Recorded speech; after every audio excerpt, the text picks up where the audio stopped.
What's going on, everybody? In this video, I want to share with you how you're able to create an American flag keyhook sign using your CNC. This is an easy project for beginner CNC users where you're able to learn how to group and move vectors and create multiple tool paths. So let's go ahead and jump right into this video. The first thing you're going to want to do is rip everything down to size. The dimensions for this sign is 6 by 11. And once you got it all cut, go ahead and give it a sand and cut your keyholes for hanging.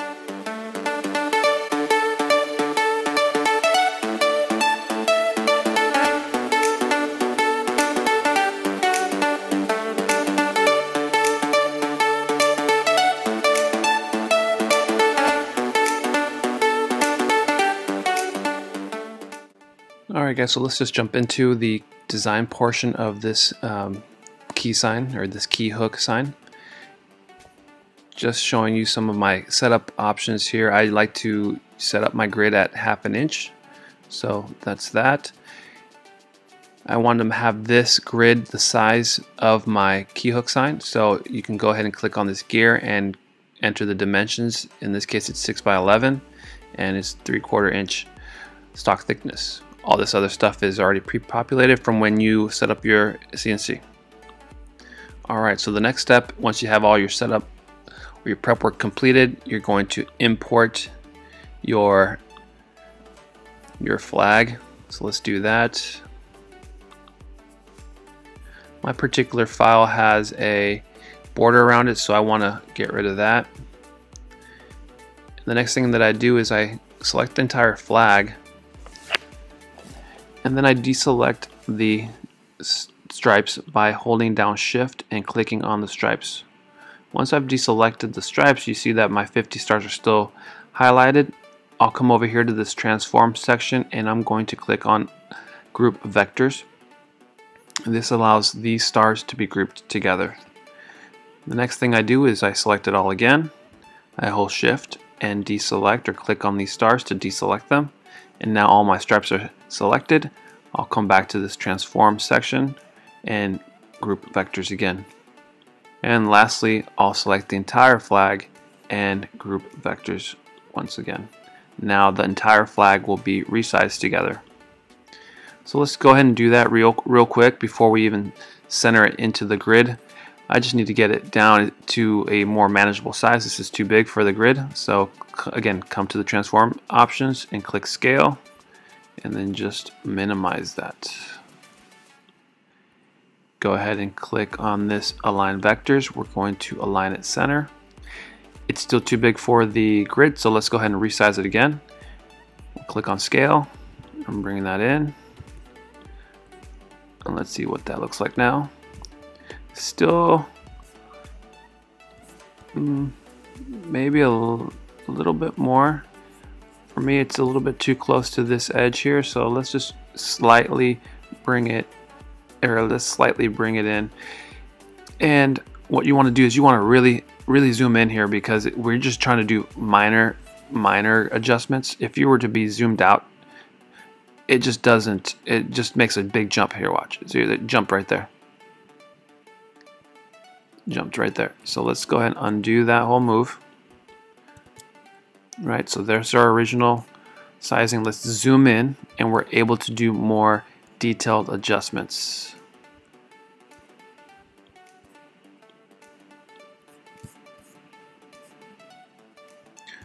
Okay, so now I'm happy with that now. And one thing you'll notice is that this first stripe is going to be red. It's a little bit larger, doesn't seem proportional. It won't look proportional when it's carved, and that's okay. What I do is I do a final cut on my table saw to be able to bring that down, and it'll look more proportional.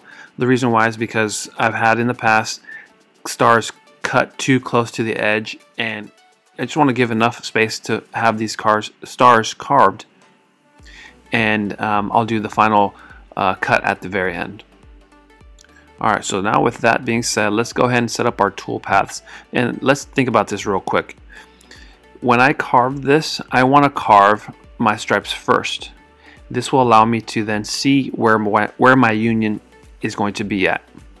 Once I carve these stripes first, I can then stain the union and stain the stripes red. While you're staining your red stripes, you're probably going to get some red stain inside of the white stripes, and that's okay. We're actually going to do a second path or a second carve to clean up any red stain that may have fallen into this area.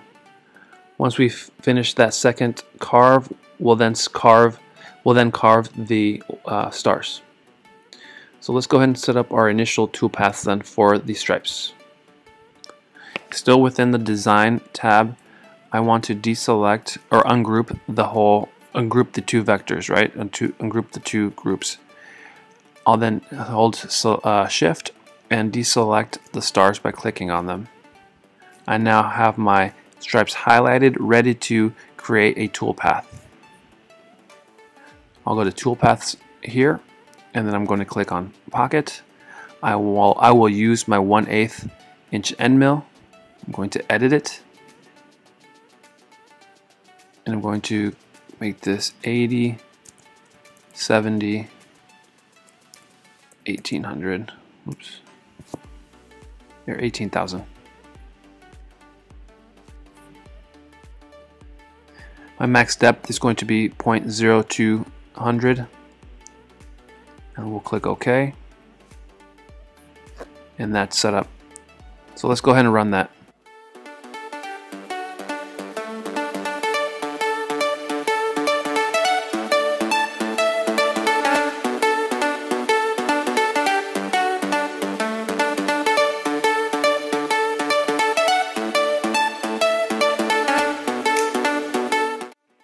Once the stripes are carved, I then tape off the union so I'm able to stain the red stripes. And once the red stripes are stained, I tape off the stripes and start staining the union.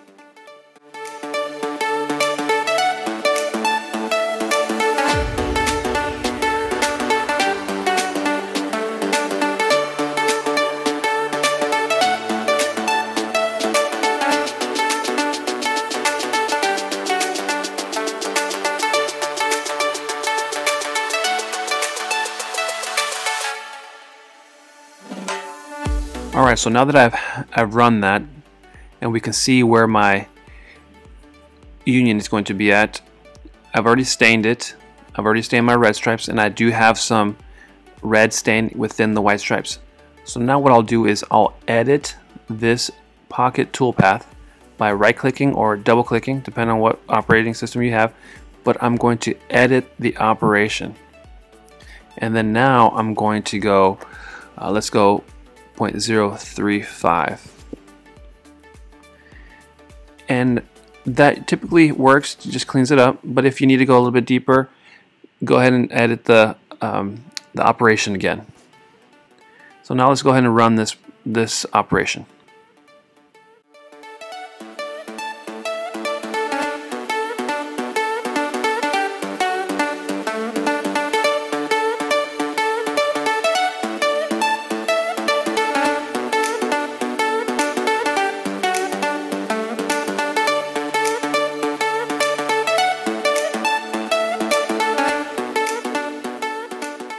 Now, as you can see, we have clean white stripes, and now let's go ahead and move on to the carving of the stars.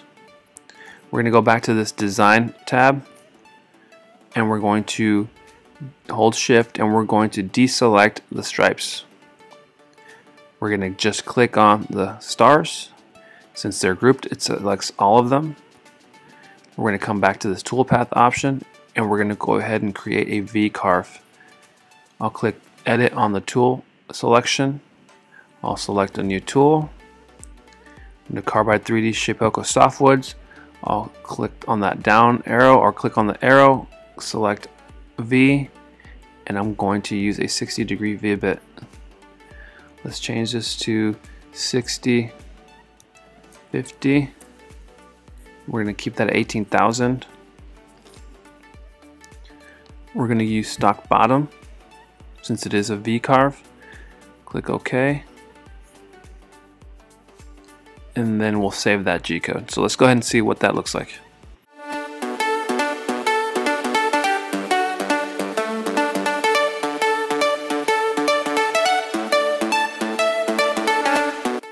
Alright, Alright, so the stars are looking good, but this first stripe is not looking proportional. So let's go ahead and give it a cut. We're not doing fine furniture here, guys, so just a little bit at the top and you should be good. Now the flag is looking good, so let's go ahead and finish staining the areas that need red and blue stain.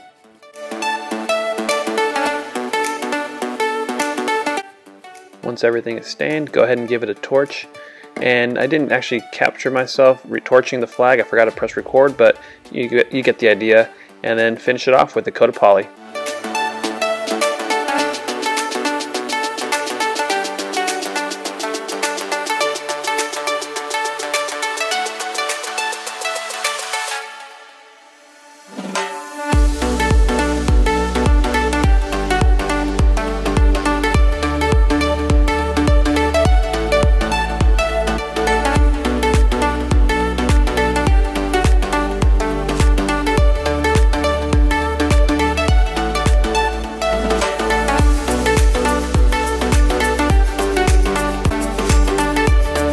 Alright guys, so that's going to wrap it up for this video. I hope you enjoyed it and were able to take something away from it. If you did, go ahead and give us a like, subscribe, and hit the notification bell. We'll see you on the next video. Thank you.